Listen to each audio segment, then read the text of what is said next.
All right. So, as of, we've been around for about a year and a half in this sport. And I have to tell you, in the beginning, it was really tough. We had some really tough times with some of the athletes. And I stopped paying attention to the athletes and started paying attention to building my relationships with the judges and with the promoters and with some very seasoned people. And I tell you, I feel blessed to be part of this industry now. So what is that, and how did it start with you guys, and why do you see it different now? And let's just start the conversation about a lot of different things and talk about it. So. Okay. You asked how we got started. You want to just so just start with and... your name and what you do and how you got into this. I'm Brad Craig, and I got started back in the 70s.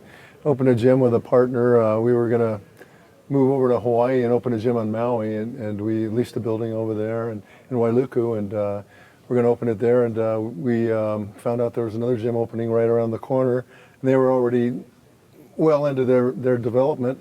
And so we opened a gym in Washington State, and I got involved training people and just involved in the fitness industry back then. And we started entering people into contests. There was a contest in Seattle called the Mr. Seattle contest, the Mr. Washington. They had Mr. in front of the name back in those days. It was actually AAU, and then this is prior to the NPC going into effect. 1982 was when the NPC started, and so I was a little bit prior to that, and I started promoting shows back in 1982, and that's how I got involved in the whole business, and I ended up becoming the NPC zone chairman and state chairman in 1983 with the NPC, and our first show we had Sergio Oliva guest posing in 1982. And originally it was an NPC show, NPC sanctioned show, their first year. Mm-hmm.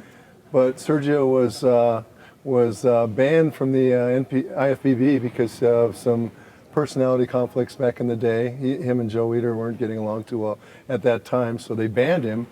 So he was ineligible to guest pose at our show. So we had to switch over back to the AAU for that first year, and then back to the NPC afterwards. But we tried to get Arnold, and he was unavailable. He's making a movie, and we ended up with Sergio, who was, in our opinion, was one of the greats. Arnold and Sergio were the two greats back in those days, and we got him in his he looked phenomenal.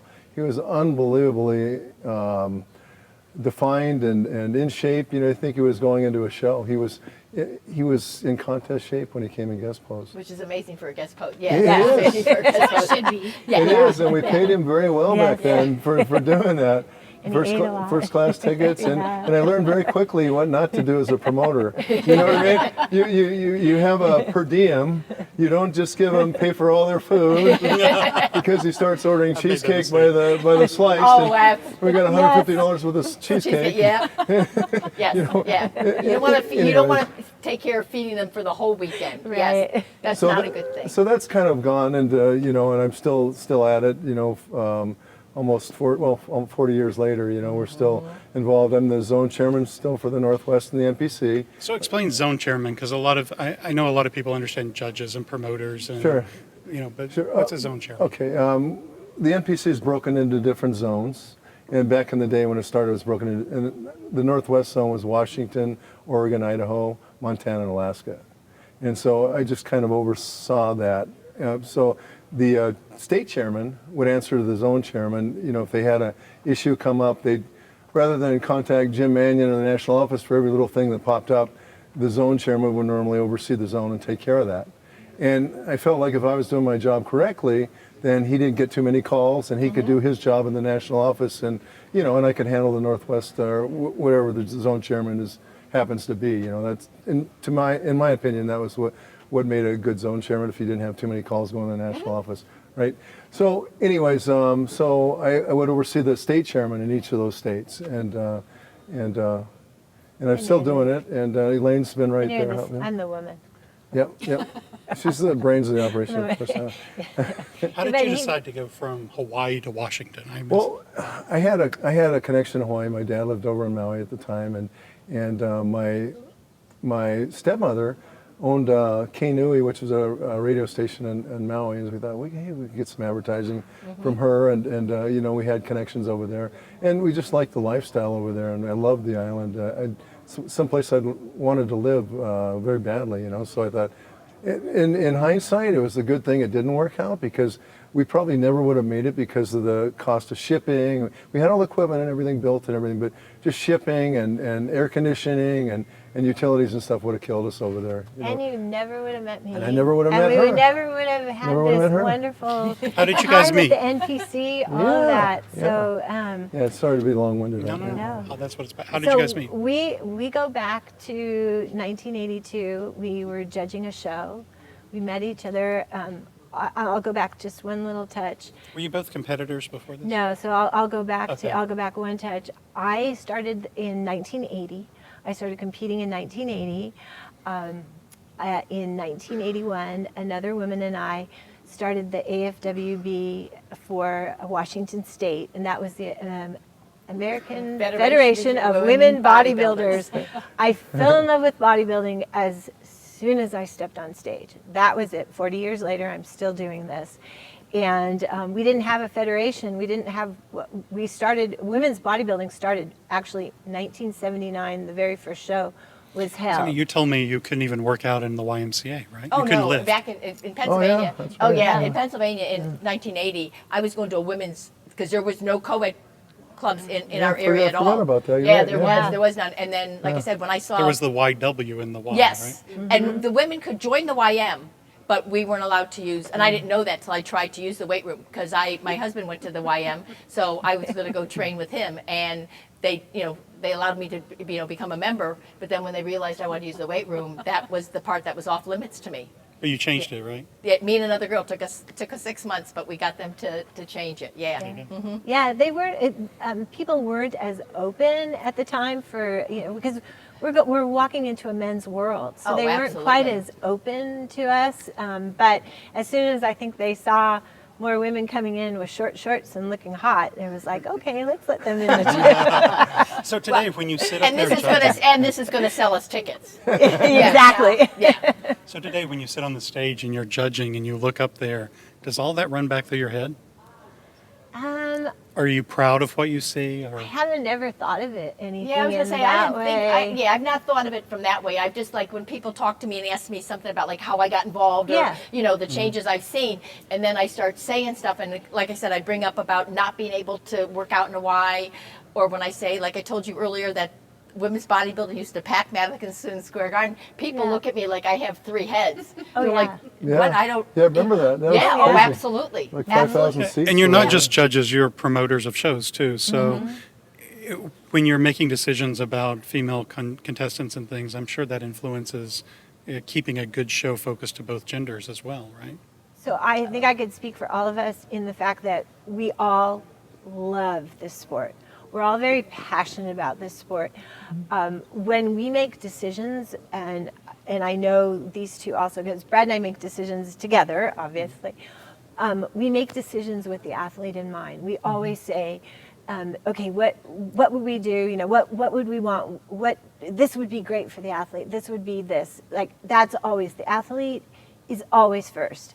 When we first started, that was one of the things. We have a couple of checklists that we do with our shows, and one of the things was the athlete must be first. That's always right there. Well, and I think that's, in all honesty, I think that's why the NPC is where it is today, because I've known Jim now. I mean, he's like a brother to me. I've known him now, almost 40 years. And it's always, he's an athlete at heart. He's always been an athlete at heart. I can't tell you how many times we've made rules and the athletes have broken them. And I come from a very rule-oriented background. And I would say, like, but he's not, it was supposed to be fined, or he was supposed to not. And Jim would always look at me and go, Sandy, he's an athlete. What do you think's going to happen? You know what I mean? Because he was always an athlete. I mean, athletes have, again, like when Vic McMahon came in, and he was offering those athletes big money. Jim was the first one to say to them, absolutely, go. And then when it didn't work out, he took them all back in. Yeah. But he's always been. I mean, meetings I've been in where issues came up, things that he could have financially done a lot better even than he's done, he's not gone ahead with because he would say, yeah, I don't think that's going to be good. I don't think from an athlete standpoint that's going to be a good thing. And I think that I really do think that's why the NPC has gotten to where it's been, because he himself is he's always I think been you can an see athlete. that from even his office. Yes. You know, I just got back from visiting him as well, and one thing I immediately saw that everything is geared around the athlete. It's not about fancy facilities. Oh. The gym is his gym is geared toward the athlete. Everything he does is that way, And it's always been. It's very transparent, even in just everything that he does. So back to your story, how you guys met. Sorry, I didn't mean to interrupt. So anyway, so I was competing. I actually then, I'm going to fast forward just a little bit to 1981. I went in business with a couple partners in a gym. He had his gym up in Marysville. Mine was in Federal Way. We got invited to judge a show, and I don't know how else to say it, but I always say we just fell instantly in love with each other. There's no other way to say it. We decided to put a show on together. I'm going to fast forward on this.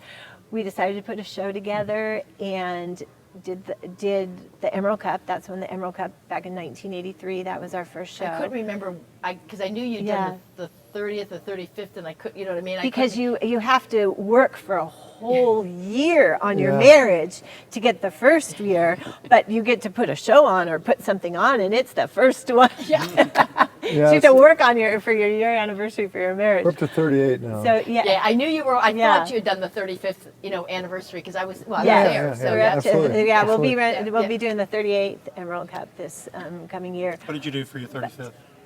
Oh, we had We had Phil Heath. Phil guest Heath. post. Yeah, that was Yeah. for the Phil And, Heath one. It was amazing. Yeah, we had a bunch of people. I think Michael Hearn was there. But you've Phil always, Heath. in all honesty, at the Emerald Cup, you've always went out of your way to have celebrities from the sport. Yes. Coming either guest posing, being co-emceeing, but it's always been from you've always done that. Because in the different regions, like not a lot of people. Not everybody can get to the Olympia or get to, get back to New York or get wherever. And we're up in the Northwest. So what we try to do is bring in a little bit of what they're going to see at the Olympia to pique everybody's interest. Because if they have such a great time at our show, they're going to want to fall in love with the sport the way that we fall in love with it. And maybe go, hey, there's a show in Las Vegas, the Olympia. Let's go to the Olympia. Or let's hit this show. Let's do that. I tell our athletes, especially our pros, that you are not just an athlete, you're an entertainer at that level. Mm-hmm. And you have a responsibility to the sport to promote it the right way and to entertain. Yes. How do they do that better? Well, I'll tell you what, they used to score the posing routine back in the day, years ago, but it hasn't been scored for many, many years. And I noticed when you had guys like Chris Dickerson and some of the old-time bodybuilders, they really put a lot of thought and effort into their posing routines, and they were just phenomenal routines. I mean, you could, even Lila Brada, all these guys, that's the difference between yesteryear's bodybuilders and today's. They really worked hard on their routines. They spent countless time. Taylor. Yeah, Vince Taylor. Just think of Ed Corney and some of the master we had posers. Best Poser Awards. Yeah, we back did. then, I mean, too. they still do in a lot of places, but it was a lot more, but that was a lot part more was entertaining. entertainment value Yes. from that. But there's some people, you see some bodybuilders, amateurs that, wow, he put a lot of time into that effort, that routine. You could tell he spent hours and hours, or he or she spent hours on that routine, and I really appreciate it. When I'm sitting in the judging panel, I see a And routine it like is, that. It's an art. It does make a difference. We just signed a gentleman that just went pro, and he was at Spectrum's last show, Favors, and he just had the audience, they wanted to get on their palm of his feet. hand, right? I can't get it out of my head. Yeah, no, absolutely. And I'm thinking, wait a minute, I'm not a bodybuilder, but this guy. That's what we don't grabbed see an as much audience. anymore, Yeah. because they aren't judged, they aren't scored on that. So we don't see the phenomenal routines like we used to. Remember Arnold used to train with ballet coaches I and did. things like Even that. when I started competing, I took ballet because I thought that was going to help me in my posing. Because I have no grace in my body. So I. Everybody is going to go do ballet now. I was a ballerina, and so so I had all the dance background. But I thought it would help me put with that the in. flexibility. You know what I mean? Because like I said, I came from a non-sports. I mean, I never did any sports until I got out of college. Okay. Oh yeah, I never did anything. So all of that was new. Was brand new to me. Oh, Right. absolutely. Why? Why didn't you? Or so you didn't play sports and this is true for a lot of bodybuilders. I find is they did not play sports in college or high school. Bodybuilding is a safe sport for them to try out. I've noticed a lot of our athletes who don't necessarily have a lot of soft skills go into bodybuilding or aren't used to working with a team. Why for you was Mine was a bodybuilding? whole different. Mine was Okay. a whole different thing. Well, because I was 225 pounds by the time I was in 8th grade. I was very, very heavy most of my life, and now That's we do. amazing, yeah. But now we do, and nobody in my family. All my other sisters are very active, cheerleading thing. I studied. Okay, that's what I did. I'm a very good studier. But seriously, I was very, but we all ate the same. Back then we all ate the same. We didn't Yeah. we didn't know about nutrition like We had do now. Wonder Bread. Oh my God! Crisco. That's Lord, right. oh yeah, the white cannula. Oh, my sister and I were just talking about that. Mom cooked with that all the time. Absolutely. did. But yeah, so I was just really heavy, and then I started going to a doctor up in New York, Dr. Atkins, who put me on what is now the Dr. keto. Atkins. Oh yeah, Good Dr. actual Atkins. Dr. Oh yeah. So when people talk amazing. about the keto diet, I'm like, oh my God, It's Dr. Atkins. he's the one that developed that Yes. He is. 35, He 40 is, years yeah. ago. He was. But unfortunately, he got me toxic to thyroid. And thyroid, if you take too much thyroid, you want to commit suicide, you get very depressed and stuff. So I ended up at a big medical center, and they looked at my husband and I and said, she's got a morbidly obese body. She's going to be extremely heavy her whole life. And so then my ex-husband decided to take me to see some women bodybuilders who I was like, I have no desire to see women bodybuilders. And you were telling me about this. Speaking of entertainment, this show was a little bit different than we see now. Oh, it was very different. So he got me to go to Philadelphia, 1980, George Snyder's first Miss Olympia. Wow. And it was a dinner theater. And I'm telling you, when I saw Rachel McLish on stage and they my walked God. around next to us and she came and her legs were this big in those jeans, Monday morning I tried to sign up at the Y. And put muscle on, and guess what? I'm not morbidly obese. There you go. Yes, That's awesome. and I eat more now at 67 than I ever ate in my 20s. And I don't take thyroid. And I want to say, with bodybuilding, her story, well, is her story, and all of these stories, everybody has stories Oh, like this. absolutely. The This stories is what are amazing. keeps us Yeah. all Yeah, going. absolutely. This is inspiration. Every single bodybuilder that gets up there, everybody has a story That's behind true. them. And the more that you get to talk to the athletes, like being promoters, we get to know people, and Oh, we get absolutely. which is And awesome that's in what I itself. personally Yeah. feel Oh, is the absolutely. missing piece to bring in an audience. Is if somehow in today's world, our interviews are not necessarily about how did you feel on stage or whatever. What's your backstory? Oh, because How if did you get onto that stage today? Right, What what was your brought journey you? to get here? yeah, exactly. And we have some, especially today. I mean, when I first started competing, mostly everybody was involved in a gym or personal training. Now, most of our athletes are all professionals. I mean, we have how many lawyers and doctors and cardiac Oh, yeah, surgery. yeah. I mean, when Yeah. I tell people that Janet Lalog, she was second or third, I think, last year at the Olympia, she's an open heart nurse. And people it blows people's mind because they don't and Miss Jessica, I mean, seriously, veterinarians, I mean, we have so many professional people from so many different walks of life Absolutely. now, and for some reason, this sport draws them in. For me, for women, muscle is the only thing that's going to actually change a woman's metabolism Right, and yeah, structure. yep. I used to do marathons. You can run and do Well, as much you want, cardio yeah. as you want. All you're going to do is be a small package of what you started with. But actually going to a gym and actually putting on muscle is something that can change your metabolism forever Exactly. and can actually change the shape. Yes. Of That's what you're why gonna the look like. anti-aging community has now embraced Oh, yeah. working out and using free weights. Yeah. It's called something. I'll think of it. But Aggressive resistance. Is that it? it's resistance training. I'm sorry. So that is why the Yeah. anti-aging community has embraced it, because it works. You can go and do all the aerobics that you want to do, and that's great for your Oh, heart. absolutely. It's great for your heart. Yeah. I'm not saying anything. It's But if part you of want to it. change your body and you want to do something and look the way that you want to look, that's all free resistance training, weight Yep. training. So you're a judge I've seen you judge at almost Yep. every Spectrum show. How did you get into judging? Well, I started if we back up, I was a college gymnast. And then when I was done with college, I missed the competing and doing something physical. So I started running 5Ks, and that really didn't do it for me. But I was competing and I was staying in shape, and I always have lifted. I was looking for something. I saw something on TV, like a fitness show or something. I thought, oh, it kind of looks like gymnastics. So I contacted Tangi Johnson, and she was my first ever coach, and I started training with her. And I started competing figure in 2003 at the age of 39. I figured, why not? It's a little late, but I'm going to see what I can do. And I started fitness in 40.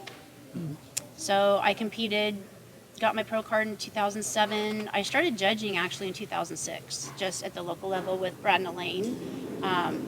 They're my district chairman. So they let me start judging, and I started judging there, just Washington State only. And then I don't really remember when I got my national certification. It was maybe 8 years ago. And then, so I started judging all over in our area. How many shows do you judge a year? 15 maybe? And what's your day job? Or is this Oh, yeah. So I just recently retired from Boeing. I was a buyer. Oh, wow. Yep. Like you said, the sport's full of... Oh, absolutely, yes, yep.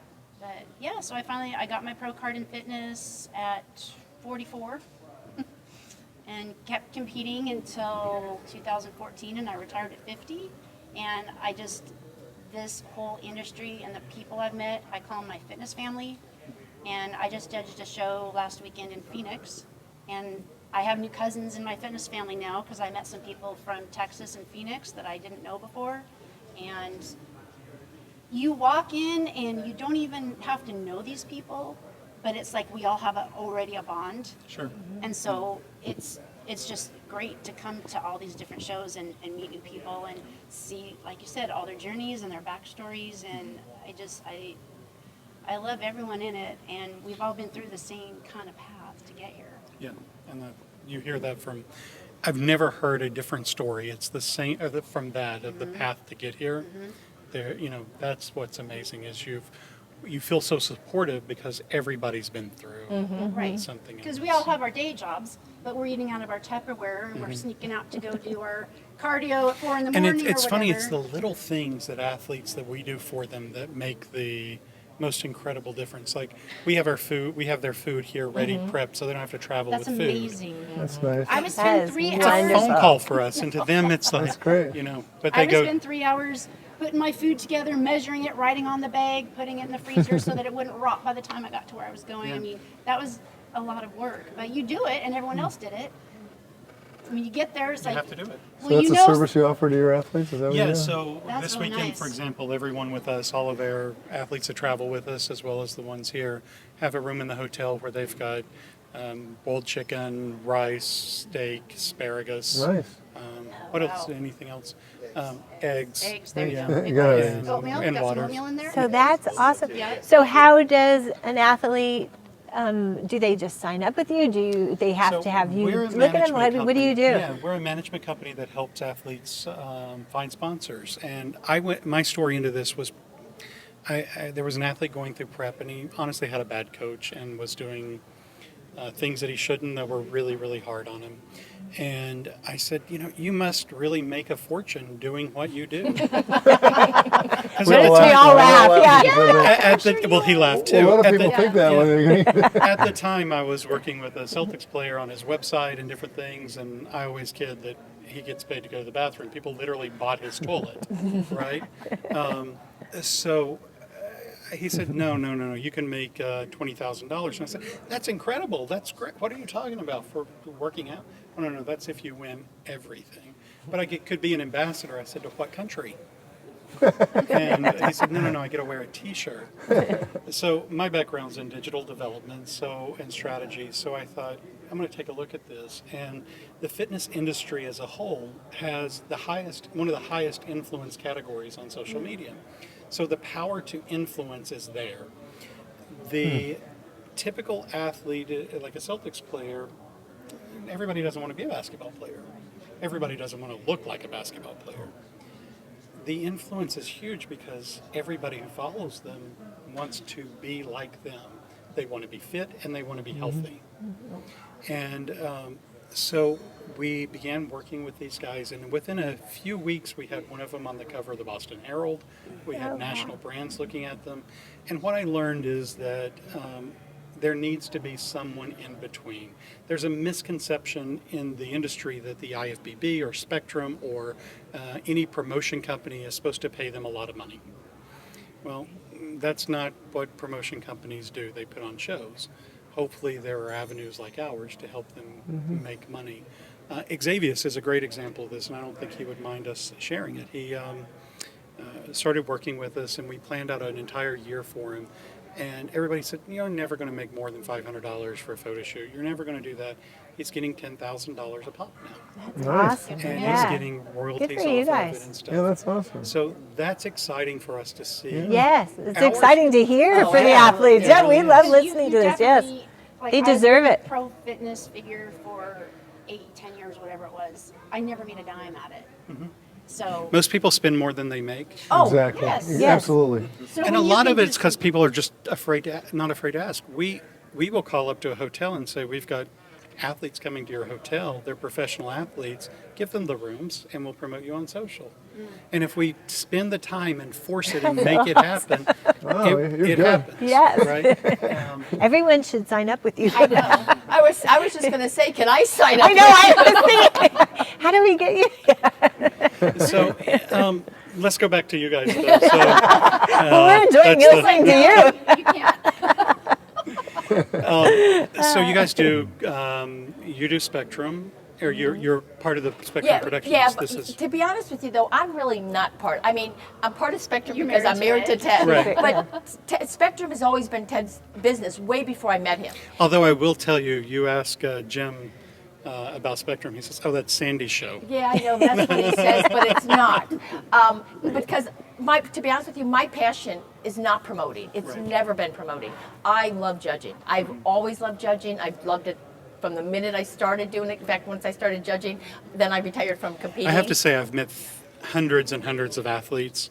Everybody says amazing things about you. She's Oh, awesome. that's She's good. awesome. But I do. I enjoy and I love, and that's why I always say after the shows, because like you said, I love meeting the athletes. I love knowing like why you got on this stage. I mean, because we'll have athletes come from like Texas or something, and that's my first question. Ted always gets mad at me because I always say, "And what brought you to Northern Cal? Like, why did you?" I almost Why wish would there you was fucking- a video wall in the background that told their story before they came and posed, especially of the pros. Yeah. We used to do that at the Emerald Cup. We'd have them send pictures in Yep. and then do a little bio and then play it as, before the show. And Tim and actually It's a lot of work. Wings, It is yes, a lot of work, and yeah. Wings of Strength does that with the Rising Phoenix because that's their women's world Right, championship. they do that, yes. Yeah, they did a nice- and nice it's thing. very That's it's really interesting to see where these women come from, Yes. what their journey was to Yes. get Yeah. there, and what Yes, they've overcome. Because so many of them come from third world countries and stuff where they don't have gyms even. You know what I mean? Where they're They're lifting th- rocks or yeah, whatever yeah, they can and find. they're make do with things at their home or I actually have an athlete that, and I won't point the country because people would know who I'm talking about, but he doesn't have a gym membership. He can't afford it. Yes. And he does lift rocks, and he does Yes. take buckets of water to That's what I'm lift. saying. We saw I saw that a lot with some of the lives that they told with the women from the Wings of Strength, and it always, like I said, it always amazes me. I mean, and hopefully Amanda Latona won't get upset with me here either. But even when I first met her, and I had no idea who she was, okay, because obviously everybody knows I don't follow social media, and I just don't have a lot of time, Right. and stuff. So when somebody said to me, "Oh, you don't know, man? Well, Google her." So I Googled her, and I realized she was huge in the entertainment business. She had, sang backup for Britney Spears and stuff. My first question to her was, "And why are you on my stage?" You know what I mean? Exactly. I just couldn't. And Yeah. she said, "Because drugs and alcohol are very prevalent in the, in the music industry," and she started working out to try to stay away from that when they were on the road. Yeah. One of our athletes, Sirach, he's over there actually, is a firefighter in Chicago. And when the shootings and things started happening, we started getting calls from media to have him talk about it. He said, I don't know. And he described to me something that I hadn't even considered, which was as a firefighter, He experiences a lot of PTSD from going out to these car accidents. He sent me pictures of a car the other day shot full of holes where 2 women were shot. And he described that the way he gets through all of that is through fitness. And that, everybody looks at him as an athlete competing and all these kind of things. But this is as much a mental game for him as it is a competition. Oh, absolutely. And No, I have an open heart surgeon that going to the gym and getting on stage is so different from being in that operating room, you know what I mean, doing open heart surgery. He does heart transplant. He said it gives me my peace of mind. It lets, yes. And a lot of the guys, I was in law enforcement for 36 years and 20 years in the violent crimes unit. So a lot of the guys that's what they do is they work out, it's a good release and blow off some steam. That's a side people don't consider. And, the victims, I understand, have their stress, and certainly the families do. But Absolutely. He Your said, first responders always yeah, do. he said, They we're see. picking up Yeah. these people. Danny's a nurse. Yeah. Yeah, she was, yeah. So yeah. And you were everybody. you were a first responder as well. Yeah, because I was an EMT too back in Yeah. Pennsylvania. Yeah, I ran ambulance. Was the worst ambulance driver, but took off the side Yeah, mirrors you- every time I tried to back that damn thing When you put it back on. into the bay. But you do because you're going to the car accidents and you're seeing unfortunately a dead mother with Christmas presents in the back. Oh. Yeah. Because she Yeah. got broadside. You know what I mean and stuff. Yeah, So yeah. you do Seen a lot absolutely. of And your things first, like that, yeah. yeah, Well, that's for I'm sure. sure you've seen that all the Yeah, time. no, We it's also have a crazy. lot of military, I've noticed. Oh, yes. And I'm Absolutely. sure that's Yeah. an outlet for PTSD, them yeah. as well. You need to Yeah. stay in shape, so it helps them, doubly. They're staying in shape, and it's probably a great outlet. And it's a bonding. They come here with all of us. It's a different world. My best athletes from the promotional side come either from a law enforcement or a military background. They know how to work hard and be organized. We've had, we always try to recognize, people that have that backstory that's very impressive, like we had one and give an inspirational or like at all our shows, but sometimes we give out 3 or 4. We have so many good stories that we just can't decide, so we end up giving out 3 or 4. Like we had this one gal that was, she was weighed over 400 pounds. She was a heroin addict. She had 4 kids and, and all this stuff. And so we gave her one the Emerald Cup, I think a year or 2 ago. But anyways, we had so many people calling and saying, I was at the show and I got really inspired So by that lady, inspired, that yeah. I go, which one was that? And the lady that was a heroin addict, and did all this stuff. And I go, oh, you don't know who you're going to touch, and like we had guys with, the guy had his leg blown off in the Iraq War, and stuff like that, and it just inspires people. If they can do it, I can do it. Right. So it's we love that kind of stuff. That's our favorite part of the show. Yeah. Oh, absolutely. And we're seeing more and more like athletes like coming to the sport because because when I was at the Junior USA or the Border Clash, they had a girl that competed. She had just finished chemo and stuff. You know what I mean and stuff. And it's always amazing to see what what the sport helps people overcome. Exactly. You know what I mean? amazing, Yeah. Exactly. I can't tell you the number of athletes that we have that either have a mental or physical issue that this sport without it. Right. Oh, exactly. Well, because I think a lot of times too is if an audience member is sitting in there and you're just seeing these absolutely incredible bodies up there, and you could be thinking, oh gosh, they get to work out every day. They don't have a job. That's all they have to do is work out and do this. Dieting comes easy to them. But then when they're sitting there and they hear this story and they hear these things, it's like, wow, I could do this. She's up there, she's working out, she's a mom, she's single mom, she's doing this and working in this. I can do that. I can get up on stage. And that's what's great about the stage is that anybody can do it. Anybody can do it. If they want to be up on that stage, they can do it. Well, you know what? I got, because now with the international travel and stuff, last year, I was going to Singapore when Steve O'Brien did the Singapore show.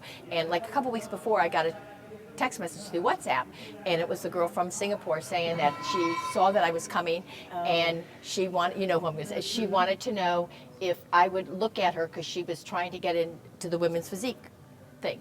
And I was like, yeah, absolutely, you know what I mean? So her and her husband came to the hotel, and because she said to me, I just would like you to help me with my posing because I'm trying to look at things online. So she came, okay, and she posed for me, and I said to her, and who's helping you pose? She said, well, no, I follow Julianne Melancarney on her videos. And I said, you don't need my help. Because first of all, you did nothing wrong.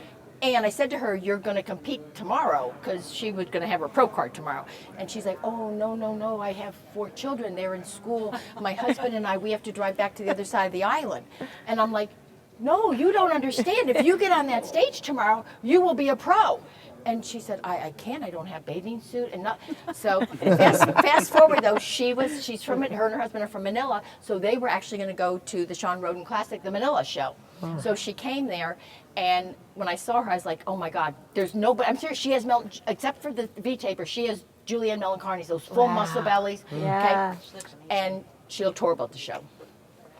Oh. And so now I get to Vancouver. And I mean, she got 4th, but she didn't look nothing like, you know. And I thought to myself, it's her and her husband. They don't have anybody to train. You know what I mean? Right. Making it up as they go along. And so obviously they dieted her wrong. You know what I mean? Right. Nutrition and stuff. So fast forward, Michelle knows though, because Michelle just saw her in Vancouver. So she came to Vancouver, and I saw her check in, and in my mind I'm thinking, oh, I hope she looks better than she looked at, you know, in Manila. So she gets on stage, and I'm like, oh my God. So fast forward, she won her pro card, and she won the Open, and she'll be at the Olympia this weekend, or next weekend. And she's a mother of 4, and just happened to see a video of Julianne Melancarney at one of the Olympias, and started going to the gym. Amazing. It's not next weekend, I don't think. Oh no, couple weeks, but you know, but here she is. She didn't have to spend a lot of money. She just did research online and did it all Yeah. herself. Right. So you don't have to spend a fortune. There's tons of people out there who will sponsor you as an athlete too. I mean, most people, we have a lot of sponsors that sponsor our athletes that are not even business owners. They're people who just want to help a young athlete grow. And because it doesn't take much to sponsor someone in this sport. Right. You can help. $500 can go a long way Oh, in this absolutely. sport to help someone. Especially when an athlete's trying to juggle a job, you know, a full-time job or a family, you know what I mean, and stuff. So those couple $100 makes a big difference. I'll give you a good example. Well, 2 actually. First, to go back to the topic of some of the mental and physical things people go through. We have a full-time psychiatrist. He was our medical director, and he plays such an important role now. We just have him as a partner now. And he was 40 pounds overweight. And one of our master athletes just became pro. And it inspired him to the point that he's now lost 40 pounds. Wow. See? And that, and then the other flip side of that is we have an athlete that is bipolar and is in and out of the hospital so many times. The way he gets out of the hospital when he goes, and I've sat in the hospital with him and talked to him, is thinking about fitness and bodybuilding. And he has multiple issues. I mean, he's bipolar, but he also has a kidney and liver problem. Every time he was at a show with us recently, and all he could talk about was wanting to try 1 week of working out with a coach to see if he could compete again. You know, that's how powerful. Yeah, no, it is. absolutely. It gets in your blood. This Yeah. this makes me think about how bodybuilding to the outside world gets a lot of bad rap. It does. You hear the 1 out of 1,000 person did something bad, and that's what everyone hears. It's so hard for me when I'm on the phone when somebody says, and what sport do they play? And I go, bodybuilding. Right? And now I don't. Right? And now I just say it and explain it, and I explain the fitness part of this now. And But just hearing all these stories and how it brings people together as a family, and we support each other, and people are getting off their meds and getting through cancer because of this. That's the part that really needs to get out. yeah. Because And- there's always, look at NFL. Okay, everyone still loves them, and they have all kinds of issues going on there. But the thing is, too, is once again, anybody can do bodybuilding. Yes. Not everybody can play basketball. Right. Right. You know, there's a select few that can play basketball compared to bodybuilding. Anybody that comes up to us and says, gosh, I went to a bodybuilding show, or I'd really like to get on stage. How do, you know, what can I do? We can say, you can get on stage. We can direct them to a coach. They don't need to have a coach. Yeah, they can but do yeah. everything online. You can be in any financial position and be able to get on stage, because everybody's in different positions of everything in life. So you can get a coach, you can not have a coach, you can do it online, you can do all these things. Sandy, in fact, and I love this, and I love telling people this, when bikini was started, Sandy said, I want everybody to be able to get up on stage with bikini. So bikini, you don't have It was to a good have idea. It was a good idea. you don't have to have a fancy. Well, you still don't. You don't supposed have. to have a rack off the suit. You can get Like a suit 50 off the rack. bucks. You can, but you still can. You could, can go absolutely. down Okay, and so get a suit let's off the address rack. this in all Yes. honesty, right? Now, I've heard you talk in posing seminars. None of that matters. But does it? If you see somebody out there and they've got on a great outfit, everything's sparkly and shiny. No, it doesn't matter. In It my does. opinion, Well, and you guys say yeah. yours, if the suit fits well, it doesn't matter if it's got $1,000 worth of crystals on it. I actually heard you said that can be a distraction. Oh, absolutely, be. it can, because now we're getting the ones, like I said, they're putting so many stones on that it can actually Right. reflect off the lights and make like an aura around you, so that it actually kind of shadows, like, your actual conditioning. You know what I mean? We've seen that now a couple times, but. And you've heard me, okay? So I've said about you don't have to have like the clear shoes. I've actually encouraged our female athletes to wear red shoes just to get your attention. Well, you want to know something? And now I'm seeing it though internationally. The girls in Brazil, they wear gold, they wear silver, they have ankle thing around it and stuff. But they do because that's what they've always done down there. Yeah. They don't all wear clear shoes. And I say to everybody, okay, how far does your eyes? Are you ever judging a feet anymore? No, because the So quality. how about just personal style in general, like the anklet bracelet or like bringing some of your personal, we see some of the guys now with blue hair, with different things. Well, you know what though, and I do. I get girls all the time or even guys they'll say to me like, about my hair color or whatever, and I say, you know what? And again, I'm not taking anything away from my masters because the masters women are amazing. But when you're 22 years old and you have blue hair, it probably looks cute. And I always say, if it looks cute on you and it's something that brings out your personality, I think it's amazing. Just like the same thing with tattoos. Before, when we first got into bodybuilding, tattoos were frowned on. Any kind of earrings or studs were frowned on. Now it's kind of like, you know what? We have so many younger people coming in. That's part of their culture and their generation. If it doesn't distract from your physique, Right. why would I care? But that's the point. If you have too much going on. Well, you could, yes. Yeah. Yeah, you And could. like a necklace is a bad idea. Yeah, well, because that actually takes away So from I- like your lines in your Well, body. I kind of disagree. I'm going to play devil's okay. advocate here. I think we are all very good judges, and I think we judge physiques. And when you've got somebody up there with an outstanding physique, if they've got a necklace on, they've got more bling, they've got anything, we're like, that's Oh, we can, no, we can that, tell. yeah. That, We're all, I mean, when I talk, yeah. look at it's Natalia not Mello, necessary. one of our very first bikini. Oh no, it's not necessary. Yeah. I'm sorry that Yeah. that I'm just saying it's not. It doesn't just Right. strap. No, okay, right. yeah. Let me ask you this. I tell all of our athletes, Yeah. show up to the show like you're going to win it. Show up looking amazing, feeling amazing, looking like a superstar. Yes. Because Good advice. it does get your attention more. Oh, it Right? does. The Absolutely. more you see the person, I would think better. Right. Judges yeah. are human But beings, right? But it's how you. It's actually more how you hold yourself on stage. Because I mean, we do. We have a couple, women bikini competitors, and sometimes their body's not quite where it needs to be, but they're actually winning IBB shows because it's their poise on stage, the way they pose. And they're They posing just well. and I've had judges say to me, yeah, it's close between 1 and 2, Sandy, but she's just so much classier. She just holds herself. And her suit is just like everybody else. It's nothing outstanding. You know what I mean? But it's the way she holds herself. It's just the whole hair, makeup, everything. It just, it's spelled. You don't need a different suit every show. No, oh my God, no. Come Not keeping in, track. yeah. If it fits you No. well and it's Wear not it till falling it apart, wear it just till it keep falls wearing off. it. Yeah. Yes. Wear what you feel good in. Just like you would, and I'm going to go off of a women's thing, just like you were going to the prom, just like you were going out, whatever it is, you go to the store, you put on a dress that you feel good, you know your hair, your makeup, your all this, when you go out, you feel good, you sashay across that floor, Absolutely. and that's what you bring to the stage. So you could have chaos going on in the back, but you've like a lot of times judges will ask, or trainers will ask, well, what color do you think that my athlete should wear to this? The athlete should wear whatever color they feel good in. It's just I like have your dress, board like guys anything. that want different board shorts every show. I have them that will call me up and say he's not going to win because there was a print on his board shorts. Right? Oh, I love, that's why I always say in the seminars, I always say about like where these rumors start and they mushroom. Right. I'm serious. Social media, yeah. It is. It It's is.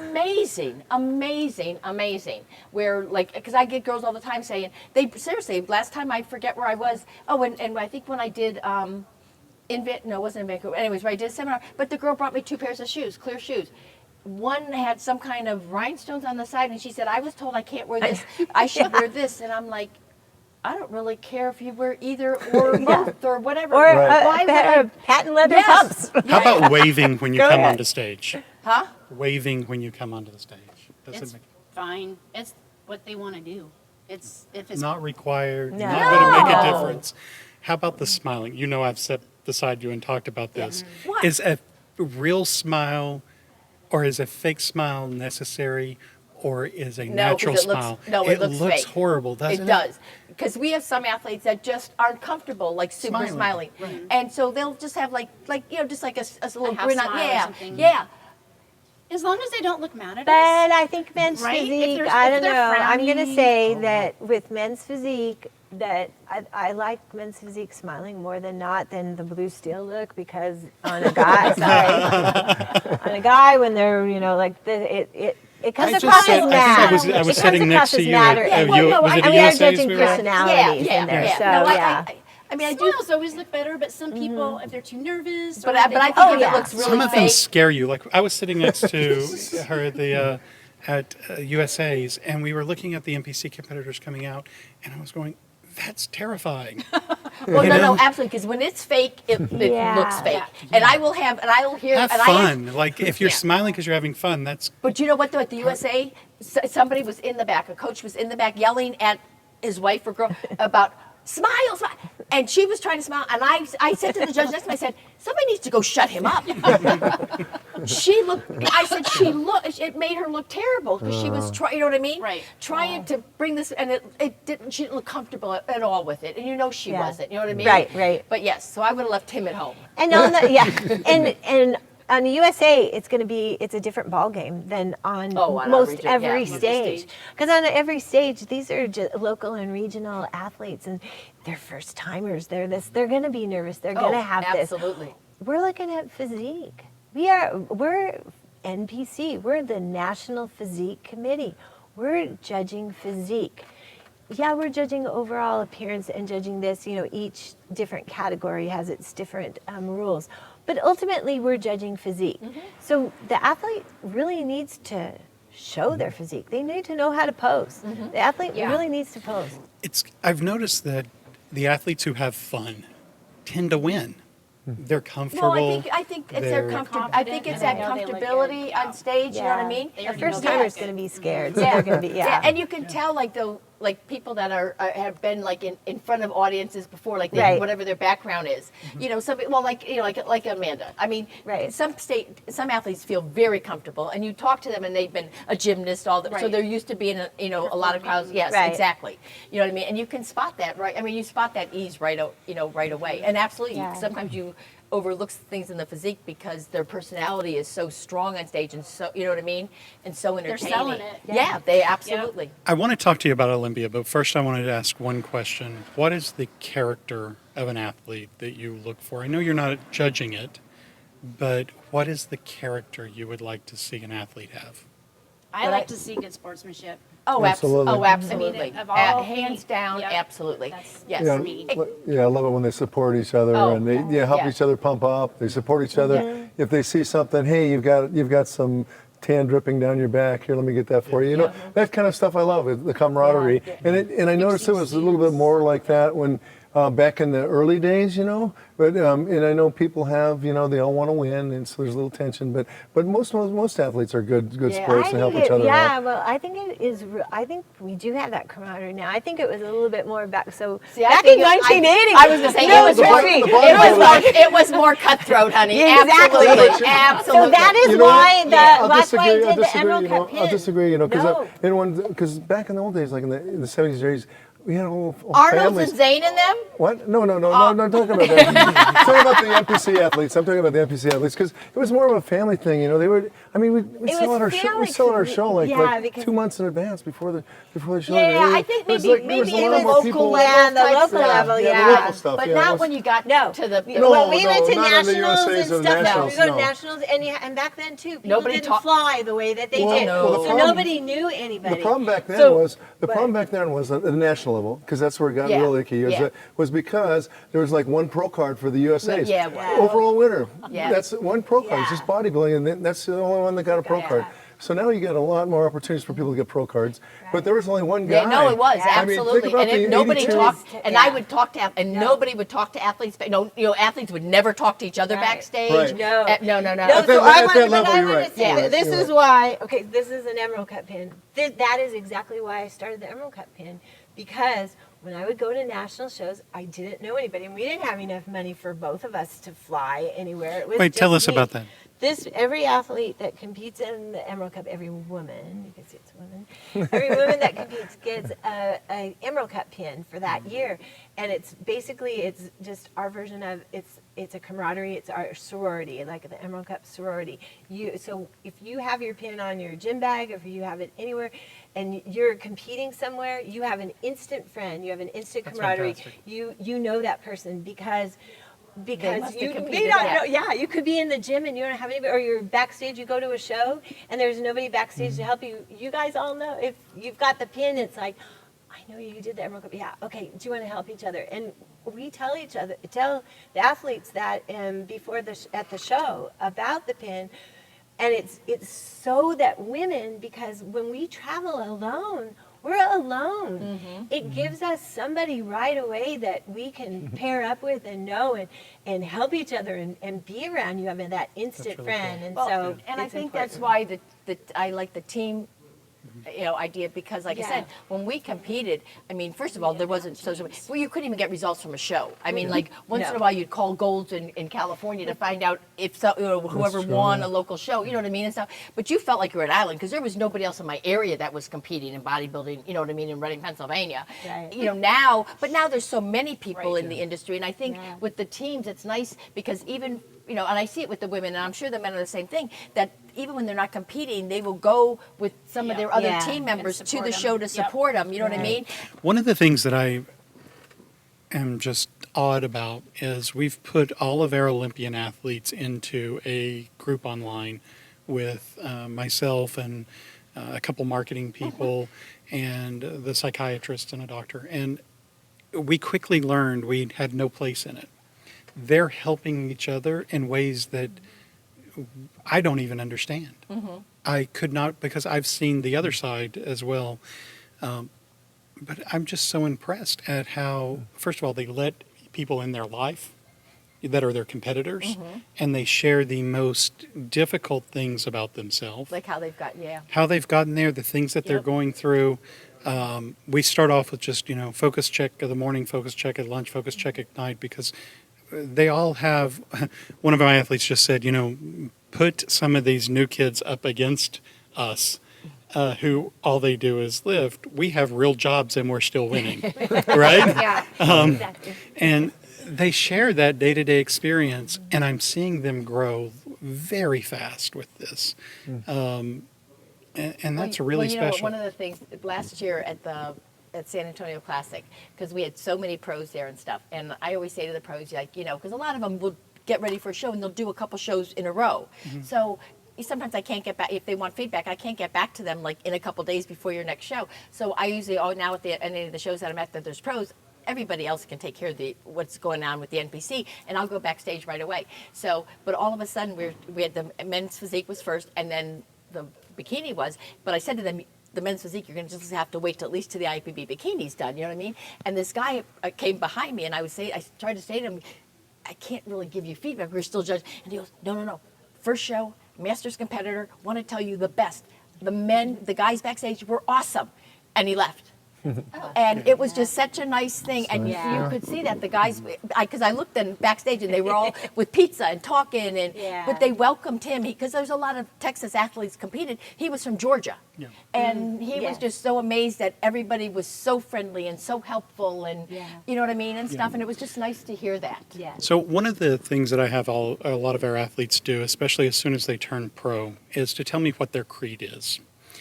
Give me 3 things, 5 things as a creed that you can look for 10 years from now and say, did I follow my creed? Change it if you like, but have something to look forward to. And then I ask them who their hero is. Many of them have said one of you on this panel. Who is your hero? Or was your hero during Well, as far as bodybuilding goes, in general? oh, in general, boy, that's there's a lot of them. That's a tough question, it really is, because there's gosh, so many I can think of. My hero is my husband, actually. Oh my Because- gosh. No, seriously. Oh, that's so No, nice. I don't mean it. But I've heard you say that before, so I she's have, not just yeah, saying it I now. said it Yeah. because Oh, that's so nice. because so we I could have say been the same thing about you, though. we've been that's what's married. so. We have been married 36. We met when we married 8 months after we met each other. We just, like I said, fell in love and said, "Let's get married." And that's youth. You impulsively do things too. And he is always taken care of our family. He's been a great father. He has such good character. That's what I would say. Don't you. cry. You do. You have like. You can't, because then my I know eyelashes exactly, fall and then off, so we we can't do that. we Yes. can't lose. But your character and your integrity is bar none. Like I know you. I know your heart. I know everything about you, and you would lay your life down. I mean, he was Seattle's finest too, but you will lay your life down for anybody. He would do that, and amazing. so yeah, he's actually an amazing person thank you. anyway, but just you. an amazing husband and father And, too. you know what though, and it's funny because when I met Ted, that's exactly, because I was helping with some shows out in Southern Cal, and it just amazed me, like it just how honest and how his integrity was, and it was never about like I mean, obviously, as a promoter, you want to make money, but it was like never did he try to cut corners or shortchange anybody. That's Or, him. yeah, Yeah. you know what I mean, and stuff. And that's what that's what the first thing that really amazed me, Yeah. because I was just so amazed at like how honest he was. You know what I mean? And people think we all make $1 million. That we're That's all the next driving questions, by the way. And, so I have to tell you, That's we why all I talk said about. I would not Let's be- get through this I first. would not be Got promoting day if it jobs, wasn't for Ted. Who is your hero, Sandy? Oh my God! Well, and I mean, Or was obviously- your hero That's a coming tough growing up question. through this? Whichever. in all honesty, I'm gonna. I mean, as far as from the sport goes, I'm gonna have to say Jim. I was always amazed, and again, there's a lot of stuff I can't say on camera, but there were so many times I was in meetings when I didn't know I really didn't know anybody. You know what I mean? He kind of just dragged me along, and I didn't have I didn't have any place or voice in the meeting, but listening to people tell him like I said, to do this or do that because that will bring him more money or that will make, you know what I mean, and him never following through because he didn't think that was the best thing for the athlete or that wasn't the best thing for the sport. That just always amazed me. It really, you know what I mean? It really, really did. Yeah. I was just always amazed That means by a that. lot to me too. The name on Ethos means my ethics or my spirit. And for the first 9 or 10 months of this company, we chose as a company not to take a dollar from an athlete, and we spent a lot of money. And I wanted to do it for that same reason. I felt like the last thing I wanted to do in an organization that we're new to or that doesn't have millions of dollars for payouts to athletes is start taking before we gave and to learn the sport. And I feel that from the same way from the moment that I've met all the judges or anything. This is not about money. And so I'm going to start just, who is your hero, by the way? I didn't ask. Well, so I have a couple, but strictly just for my competing would be Tangi Johnson. And I'll tell you why, because I've never seen anyone work harder. There might be some that work as hard, but she's never worked harder. I've seen her go up on stage, and we all thought she should have won, and she might have got second or third. She never said a bad thing about anybody ever. She just congratulated everybody. class the whole Yeah, way, she is. total class. Always She was. might have been broken inside, but you would never Never know know it. it. Yep. And I always strive to try to be that good. And it's frustrating when you compete and you put everything into it and you don't place where you want to. It's hard not to show it. And she trained me, still has. This is the entertainer piece that I'm talking about. That's so important for the she's sport. definitely an entertainer. She has tried tirelessly, even now, to continue to save fitness, which is the name of her team. Just trying to bring people in, and she makes it a sorority. And the way she goes about it, she makes it her own family where they support each other, and she talks to them about what she expects from them as far as if you're going to be on my team, you're going to be a good role model. So just everything about her, she's a good businesswoman. Even though I'm older than her, she started way before me, so she's my mentor in that. But these three also are my heroes, I have to say. I'm like the generation after them. And so as far as judging and promoting goes, I've learned everything from these three. Yeah. And I truly have heard all of your names, although I don't know you guys very well. The people who have competed in your shows and are in your area, I hear your name as much as I hear Sandy's or someone else. So I know the effect you actually have on people. And you don't do it for the money, but I'll tell you the misconception, right? You make millions of dollars every time you do this show, and you overcharge all the athletes. You know what? We try to keep our ticket prices, fair and reasonable because we know everybody struggles to get by and pay their bills and everything else. We want as many people as possible to come see our shows that can, and experience. They want to support their family or friend or whatever it may be. We want them to come and have a good time and be exposed to bodybuilding, and then maybe come back another time as a competitor. Let me ask you this: how many shows did you guys promote this year? We do five. Five, and Spectrum does 8. And over the years, I know. and you have one, I have one, yeah. okay. Way too many. And over the years, you've lost money at shows, of course, right? Yes. Oh, every promoter has, I think, Yeah. at some point in time. Because we started. It's a learning experience. We've done. Let me tell, yeah. let me just put this thing, because again, like I said, I'm only part of promoting because of my husband. You know what I mean? I do. I love judging, Yeah. but I could have been a lot more financially ahead. Just staying with my nursing. Yeah, she could have. Yeah, exactly. Right. You make good money doing Yeah. that. Oh, That's hell, true. and you the same thing with your. Yeah. Yeah. Exactly. Absolutely. Hands down. So But it just didn't a give me the same promoter satisfaction. accidentally sent me their budget for the year for all the different shows one time while we were talking about something else.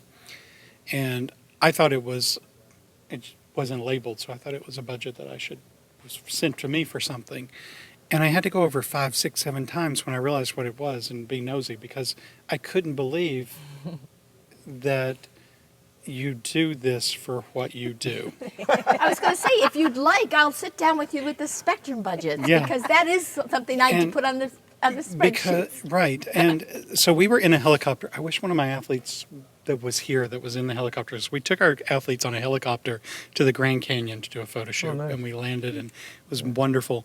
And one of them was complaining about the cost of the photos, and that it was X number of dollars for this and X number of dollars for that, and these people, and I had to check them for a minute.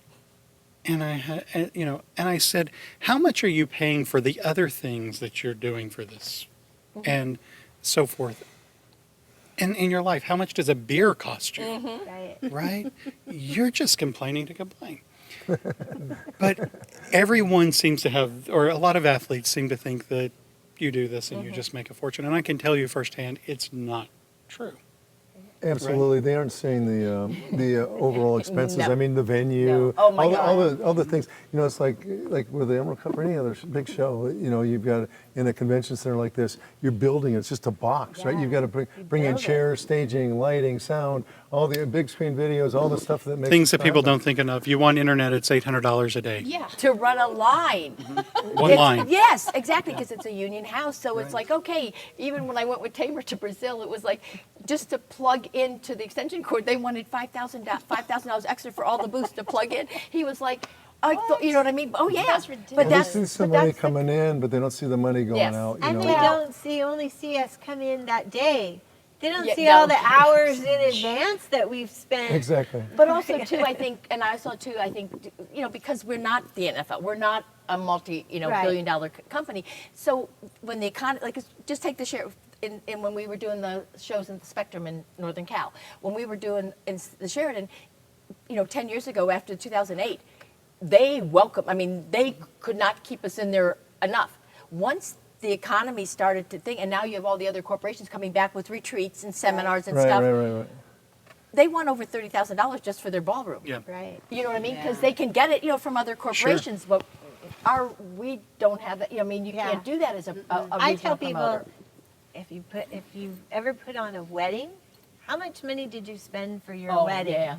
And what did you get back? A toast? That's pretty good. That's a good idea. Yeah. That's actually a Just good, speaking, exactly. yeah, just That's even what speaking we do as from, promoters. yeah, just even speaking from what we do at our Yeah. booths, Oh, absolutely. driving people across country with it, Oh. flying athletes here. The budget has You to be guys do huge. a lot more than Oh, and- anybody yeah. I've heard. Yeah. So yeah, you guys are awesome. But so the question always comes back, well, then how can we make this better or that better? And the answer is bring more people to the show. Absolutely. Bingo. Right. The tickets. Exactly. So one of the seats. things that we're doing right now is we have someone who's reaching out to all the schools for the shows next year, and even starting after the first of the year, to go to schools and colleges. Some of our guys have spoken before all of the college students in Los Angeles, all the leaders of community colleges.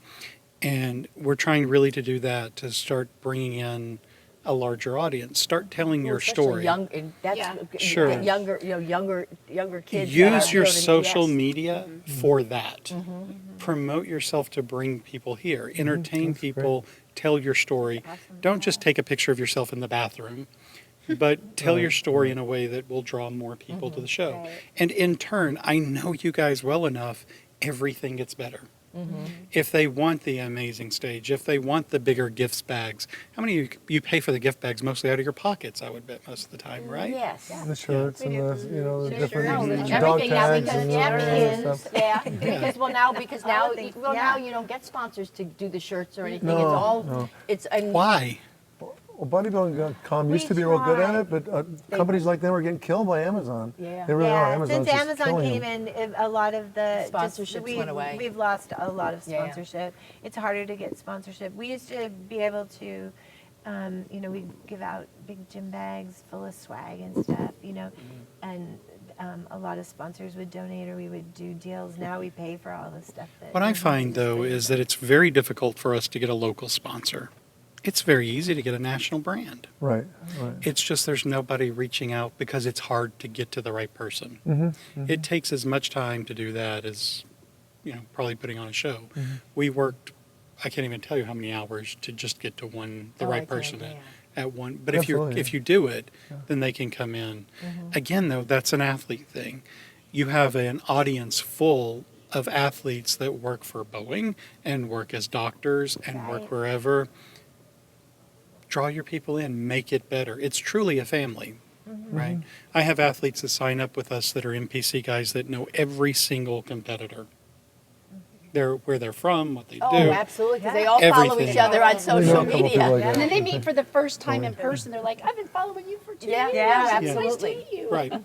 So someone asked me, is social media bad or good, right? It's both. It's Yeah. both, Oh, right? absolutely. If it could be turned around in a way that could bring those kind of audience here. And then I think also thinking outside the box a little bit and changing maybe how we look at sponsors at a show and how we treat them. Maybe there's ways to tie them in to Instagram or to Amazon during the show so that you're a way to connect people directly more in a world that is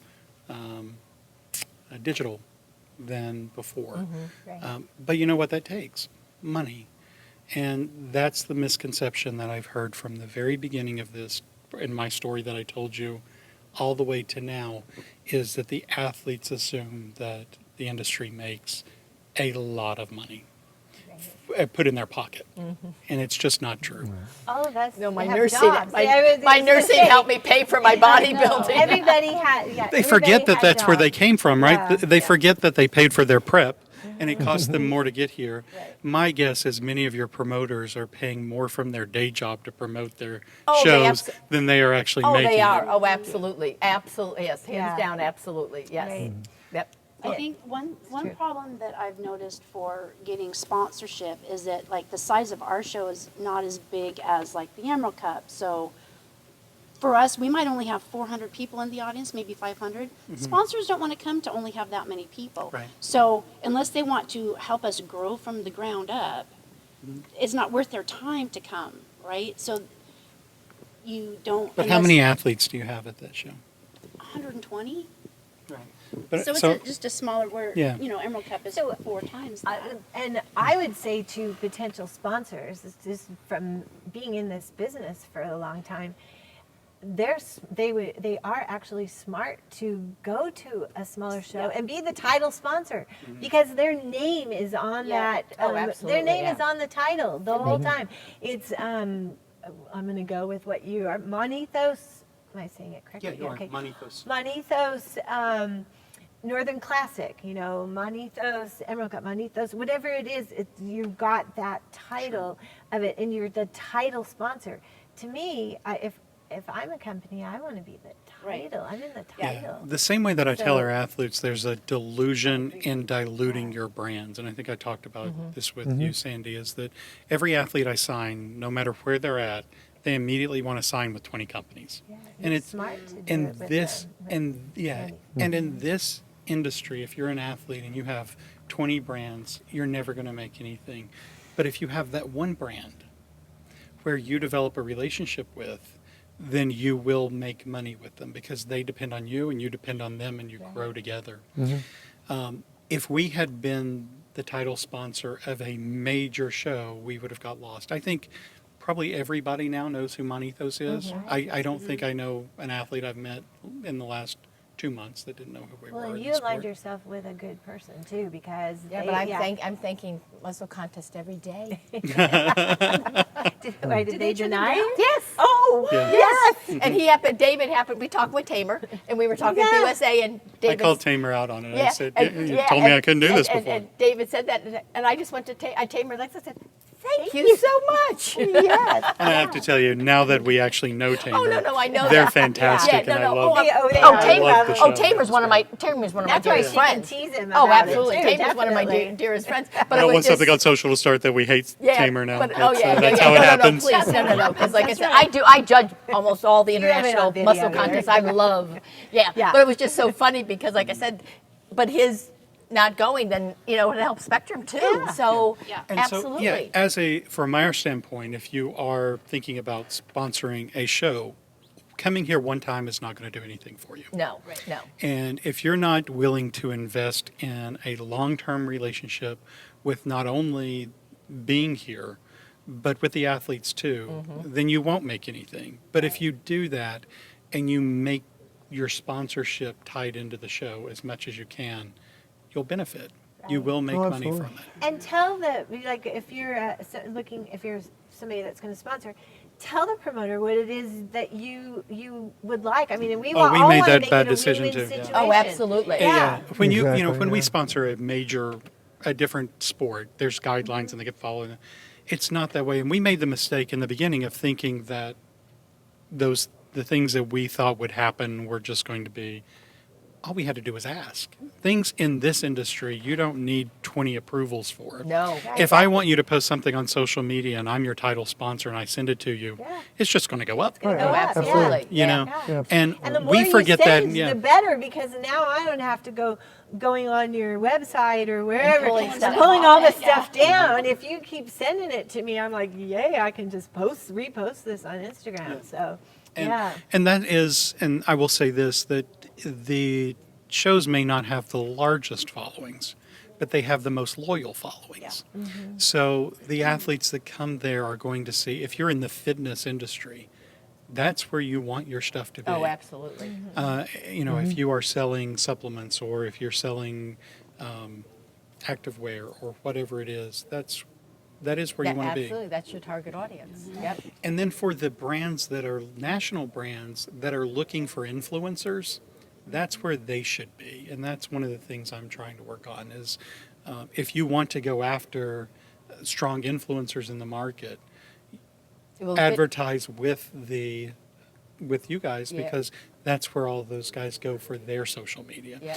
It's very difficult, and I could ask some of our guys that are watching this, when you have a couple 100,000 followers, you're not going to pay attention to your audience as much, but I guarantee you if Sandy sends you a message, immediately you would respond. Right? Well, first of all, you'd faint because you're not on social Yes. media. First of But- all, you'd faint. It can't be her. Or even Spectrum Productions. If you get an email or a post, you're going to get absolutely. it. No, right? no, absolutely. So, that's I think as national brands start following more and participating on a digital version of what you guys do, and then the local brands can connect with that and develop those kind of relationships, you'll see more synergy and more money from sponsorships. Oh yeah, and just putting these, going back to the social media thing too, because I'm thinking like even on Instagram, athletes will, because you're talking about athletes promoting themselves, they'll send me a picture of themselves and then they'll say what show they're getting ready for. I just take that and repost it. So it's that easy for an athlete to get exposure just by cutting and pasting their picture and their, all the, I don't remember what you call it, and just sending it over. We repost to the story, repost to this. Instagram is full of pictures. I mean, Instagram is pictures. So the more pictures I get, great. The more I get to put out there. Right. And, there's not and like I said, in many big companies, there's a whole social media department. Oh, yeah. I've not met a promoter yet who the wife or the partner is not the social media person. I'm a Right. social media person. Very few have an actual. Shocking. We would have never known anyway. Yeah, right. Very few have an actual social media Thank department. God. Well, that's who. Thank God she yeah, is, right? 'cause- yes. I mean, Noelle does most. Noelle does most of ours. Yeah. So yeah. Yeah, because I can't do social media and emails. It's one or the Yeah, other. exactly. One or the How other. many emails do you do a week? A week? Oh, my gosh. God. She flies everywhere too. I probably do 40 or 50 a day. Wow. Yeah. I mean, seriously. And these are, for those of you who don't know what we're talking about, people send you pictures from shows and ask you to comment. Yeah, they want to critique. And the thing is, and I really do try, because like I said, I try not to just do like a blanket statement off a photo. So till I go look at other photos from other shows, because you can look, your physique can look different on different stages with different lights. So if you just go off of one photo, you could look either too hard, too big. But then when I go look at other shows, I'm like, it must be the lighting there, because that's not the you know what I mean? And that's what takes time. The interesting thing to me was I have athletes that will send me an email and say, I'm getting ready to send this to Sandy. Can you read it, look at it, make sure it's okay? Like, people respect your opinion and of all the judges, but especially if we're getting one back from you, Oh my it's God. They life-changing. They just need to. I have people that They don't actually, need to have anybody read it, just send it to me. I have people that will show me the emails that you send back and from a year ago, 2 years ago, and Wow. that's the value that it brings. Oh my God. Yeah. Well, you are. Puts a lot of pressure on you, right? She's the most genuine person. She is. Like, they don't have to be afraid of her at all. She's the most genuine person. But like Jessica, I'm telling the truth, right? It's happened to me. I've had competitor friends that are Really? like, look at this. I mean, I've been trying, now that I retired, I'm even trying to, to do more, because I'm trying to, I do try, if I'm telling you that this pose is wrong, or you need to be maybe just a little bit bigger, or a little bit high, I'll go find an athlete that's not so much above you that would be intimidating, but is close to you. You know what I mean? So at the USA, I'll try to find maybe somebody that placed one or two places above you and say, this is where you want to make your goal. Because it's so much, to me, I get a lot of emails back from athletes going, oh my goodness, now I understand. I see, because I do the cut and paste, but it takes time, you know what I mean, and stuff. so she's genuine, but she's also really knowledgeable. So her emails are like getting gold back. Yeah. I agree with you There's because she has that knowledge, she has that experience behind her. She is a professional at what she does. So I agree. Getting that that email is very good for them, and it's gold. But also, she's a very genuine person, so they should not be afraid of her. Oh my God, They no. should not be afraid. I don't think it was fear. I think but- it well, was but I more of mean- a. But I do. Yeah. Once in a while now, Yeah. I will have people that will come up to me and then they'll say, I've been wanting to talk to you, but I've been so scared. I'm like, of me? My God, I'll talk to the wall. Why would you be, you know what I mean? Because I don't Yeah. want, I want athletes to come. I mean, I'm always But saying. they respect you, and that's why they get that. Yeah. They get that way, which is really a Yeah, good thing. but because you have earned that respect. Yeah, but I want You're people the to. godmother, and we just need Yeah. to. make All right, so sure- let's get to Olympia. Thank you, David. I appreciate that. Next, no. Olympia is right around the corner, and yes, of it course is. there is the question: what is everybody looking for? The same thing we've been looking for. I'm sorry, Yeah. I'm going to take Yeah, that. I'm you going to take answer it. this question, okay? No, but it is. It's the same thing. If you're in bikini, we want to see, a nice overall development, but we want to see balance. And I always say you want to look at the previous Olympia or the previous Arnold, because those are the top two premier shows. So you, again, if I'm a bikini competitor, okay, I don't want to come bigger than like an Angelica or a Lorelei. You know what I mean? They were first and second last year. I don't want to be leaner than them, because we're seeing that a lot at regional shows that the girls are coming in super conditioned. If we're not looking for that at an Olympia or an Arnold stage, we're definitely not looking at it. It's where those rumors and where different coaches are trying to take the athletes, and it really is about health. It really, really is. So again, we're still looking for the curviness, the balance. For bikini, you want to see again a little bit of conditioning, but nothing that you would even associate close to figure. Okay, and then if you move up to figure, it's the same thing. It's that little bit of, now we're looking for a little bit more overall muscle, but again, it's always in balance. And so again, if I'm a competitor, I'm going to look at somebody like Sid Gillian, and I can't even think now who was second to her last year. But again, so you don't want to go, I don't want to cross that line. I don't want to get bigger than her. I don't want to get harder than her, because that's kind of where the ideal is. You know what I mean? Right now. And if you're bigger, you should be in physique. yeah, exactly. That's why You know what I mean? I'm And I look at somebody like Shanique. I mean, to me, she just had such an amazing physique last year for women's, But again, she brought her physique down a little bit from when she did the New York Pro, which to me just made her fall better in line with Yeah. what women's physique is supposed to be. And so I'm hoping that we see the same, you know what I mean? Because she's not competed now all year, so I'm hoping we see the same type of package, because if you look back over our history, two of the best athletes were Dexter Jackson, who is still competing, and Iris Kyle. Because when they became pros, it was never about them getting bigger. It was always about the quality and bringing that same package to if it was the Arnolds or to the Olympia, wherever they competed. So it was always more about the quality of their physique, not getting bigger. And I think sometimes when athletes make that transition from This is a big physique question: is bigger, better? no, That's what she's saying. no, Symmetry. no. It's always Do about not lose your Yes. symmetry. So we hear symmetry, but I've Yes. even had athletes, the NPC guys, ask me, "What does that mean?" It's all about, if you look at Dexter, if you look at somebody like Dexter, he's very proportionate overall. He never got too thick on his own frame, because again, that's why, I mean, especially in like in the other divisions, like in figure and bikini and men's physique and classic physique, different structures can compete and still be in that first call out or still win the Olympia and be so different, because we as judges, we're looking at what fits your structure, what fits your bones, what fits your overall look. Again, it's always trying to keep. Again, you have to have a nice V taper. You know what I mean? So again, it's not trying to get so big that So you said egg shape. Okay. Do each of you have a system that you use in your head when you're looking at an athlete? What goes through your head while you're judging? She just said it, proportion and balance. We're looking for proportion and balance. So like One somebody body, can have one body part doesn't reconditioning. overshadow another. Like Right. in bodybuilding, for instance, a big upper body, smaller legs.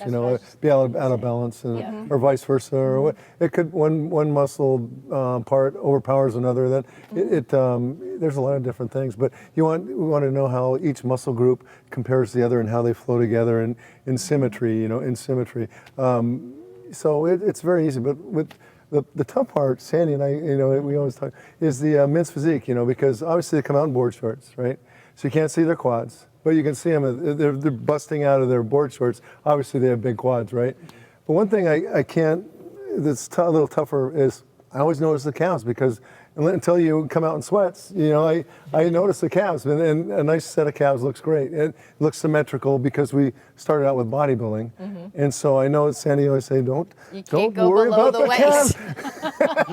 calves. But we have a couple vets that compete in fact, we have one that's a pro that competes in men's physique. And he asked me after I judged him, I think it was 2 years ago at the Pittsburgh, and he said to me, having one artificial leg, does that hurt me? And I looked at him and I said, heck no. That's the division for you. Right. We don't look below the waist. Right. You know what I mean? We really don't. And that's really how Classic started, because a lot of the men's physique were writing into the NPC office saying, why can't you let us show us our legs? Yeah. But we didn't want to change men's physique, you know what I mean? And that's how Classic became, because there's a huge generation now that don't want to be as big as bodybuilders. That's not where that next generation or even two generations are. They want to be more, a little bit smaller package, but still be able to highlight their physique on a stage. So there's been a change to how you get to Olympia next year. People are asking lots of questions. Tell us how to get to Olympia. Oh my God, getting to Olympia, it's awesome now, okay? Because first of all, we did away with the point system. It affects the shows that were more than 25, because all the other shows stay the same. If you win that show, you're in. You know what I mean? But when we got, because we've been fortunate enough that, especially with the international expansion, that our number of bikini shows, men's physique shows, and now Classic has expanded so much. No promoter is going to, you can't expect any promoter to be, flying 40 or 50 people from different countries in. It's not going to, we talked about this. I don't care how much money's behind them. It's just not going to be cost feasible. It's still a business, you know what I mean? So they tried to do the point system and stuff, but I noticed right away it was killing the athletes. I'm the one that talks to them. It was from a health issue. I'm in my 10th show. Yes, we had athletes killing themselves trying to compete, trying to get and I actually found it hurting more the men's physique, because a lot of them are fathers, and financially they could not justify that kind of financial outlay. I shared with you what we spent last year on athletes, and all of our guys are men's physique, Yep. and I can tell you, it takes a financial toll. No, it does. It does. And for me, for the women, it was taking a health issue. You know what I mean? That they were trying to stay in that shape, traveling from show to, you know what I mean? I had girls that were doing 10, 12 shows. And so, but and talk, and again, I always say that we really do. So talking to athletes, I talked to different trainers, like how we thought we could, do it different. Bob Chicarilla was a big influence on coming up with, an idea of how we could do it. And part of it is we want more athletes, because we're turning more athletes now because of the international expansion. We're turning them pro. You've got to have an outlet for them to go to. So making the athletes have a better chance and bringing more athletes into the Olympia experience, because that is our Super Bowl. I mean, that's what athletes, that's why athletes, part of the reason the athletes come to our organization is because that end point is to get on the Olympia stage. So now you're making it available to more of our athletes that were turning pro.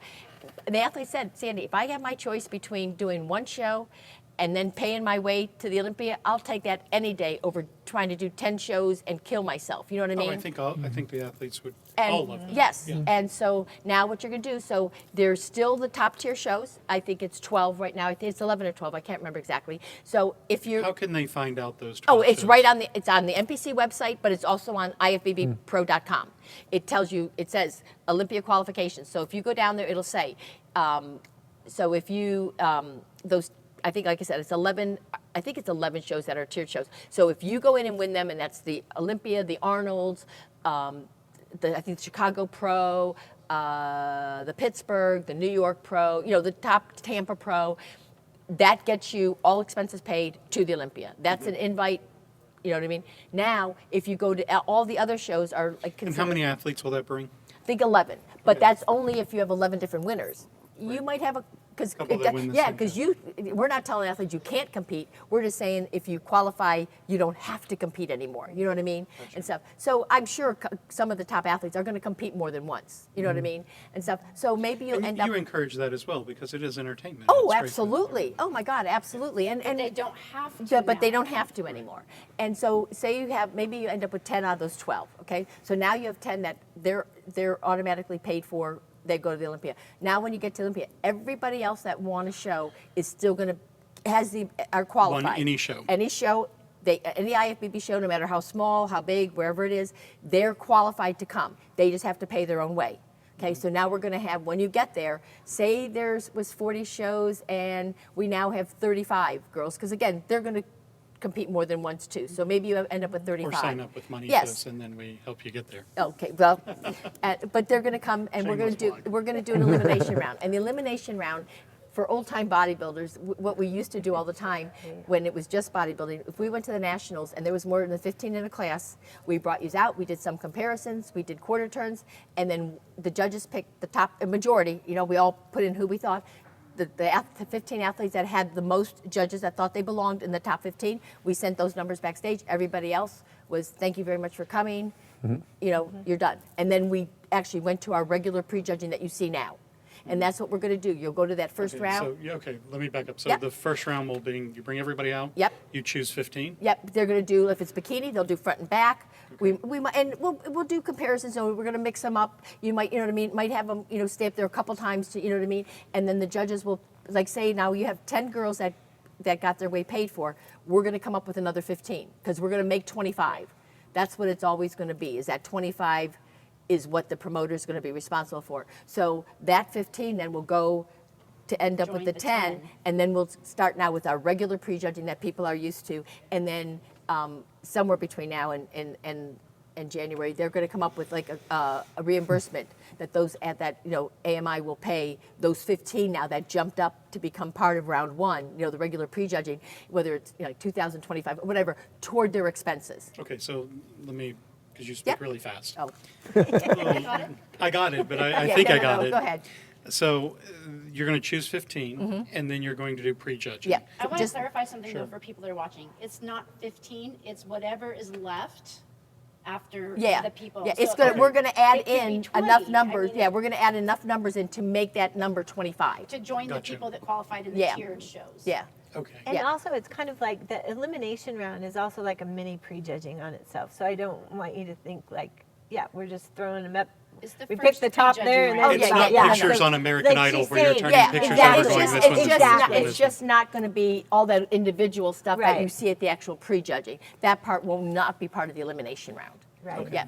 So then you move into a prejudging Yeah. round, right? With the 25. Yes. And those who make it there get paid for Yeah, to Olympia? yeah. The 10 that already were qualified got everything paid, and the other ones will get a certain amount of money toward their reimbursement, toward their expenses. Okay, and then out of the prejudging, the top 10 will actually then move on to the final stage at the Olympia, to come out, to get introduced, to do their individuals, and then give out the top. Instead of all 25, Yeah, just the yeah, top 10. The top 10. And where can people find everything about this? That will be seriously on the NPC News, NPCNewsOnline.com is the best, and our IFBBPro.com, because it lists all the new qualifications and it tells you which shows are part of that 10 or 12 or whatever it is, and then it tells you like what about the elimination round. This should draw a larger audience to Olympia as well. Well, that's right? what, because if I'm coming and I never would have been qualified for the Olympia stage, I know my family and friends are going to say, "Oh my God, I'm going to get to see you on, I might get to see you on the Olympia stage." Absolutely, it's going to be a win-win for both, Yeah. for the contest and for the athletes. And how about the promoters of the shows? Is this better, or was the old version better? Oh, I think this is going to be Sounds better. to me, Because yeah. first of all, too, because Right. before we used to qualify the top 5 from last year's Olympia were automatically qualified. Now it's only Olympia winner. So now you're going to have some of those top Olympia athletes going to everybody else's show because now they need to qualify. I also think for the athletes, it sounds like it will be a better chance as Oh, well. everybody, yes. Because lots of times I had, especially right now, because we have so many amazing masters competitors, but it's I mean, if you're 40, it's to get on stage next to a 22-year-old. I don't care how good you look, it's hard. But we had a lot of smaller shows that a lot of athletes, some of the top athletes didn't go to, and a masters competitor could walk in and win it. But she could never do enough shows to ever garner enough. Right. So now, though, she can go back now, and she still has a chance. In fact, I just had one of the masters that's competing here tomorrow. She said, "Sandy, this brought my dream back." She said, "I might not, but at least I know now I might have a chance. I never had a chance the other way." Yeah. Is there? I had a question on that. Have they had any talk at all about points for second and third? Because what if you're always like that second place person and you might deserve to be on that Oh, you're stage? still gonna, well, Are there still points? yeah, there is, because it is on the website. You're still going to be points. I just don't know. It depends on how many shows, like how many winners you get. Like if they'll go down to the points, you know what I mean, to add to it. Because I think like for classic and stuff, Okay. because they're right like at the 25, 26 part. Well, you have guys that are going to win more than. It's not going to be 27 or 28 Right. individual winners. You know what I I mean? think what I'd like to do, Sandy, is at the next the at Sacramento, points would be- maybe. Oh, Golden State next Yeah, week. at Golden State Yeah. next week, if we could pull you to the side and do an interview like this strictly about this. would be Absolutely, great. And absolutely. We can ask these Good idea. questions and you can be Yep. prepared and Yep. we might even get a couple of athletes to ask you questions because I'm sure it's on everybody's mind. Oh right yeah, now no, if they get absolutely, there. absolutely. And somebody actually brought up a question that I wasn't quite sure with that, you know, how to answer with the ones that aren't part of the 25, because now if only the Olympia winner, are they going to be still top 5 for like open bodybuilding, that type of thing, because they're not really part of this because they never make 25 shows. Yes. right. So it's still, yeah, I'll get some hard answers. Anything you want to add before we wrap you up? I think we've kept you here for hours. So. It was fun to me. No, It thank goes you, by thank you. super Thank you for fast. having Thank us. you so Yeah, much. no, We love absolutely. talk. We Yeah. can talk bodybuilding all Oh night. gosh, so- yes. I knew this wouldn't be hard. Yeah. No. Oh, there's my husband waiting for That's us. it. Cut.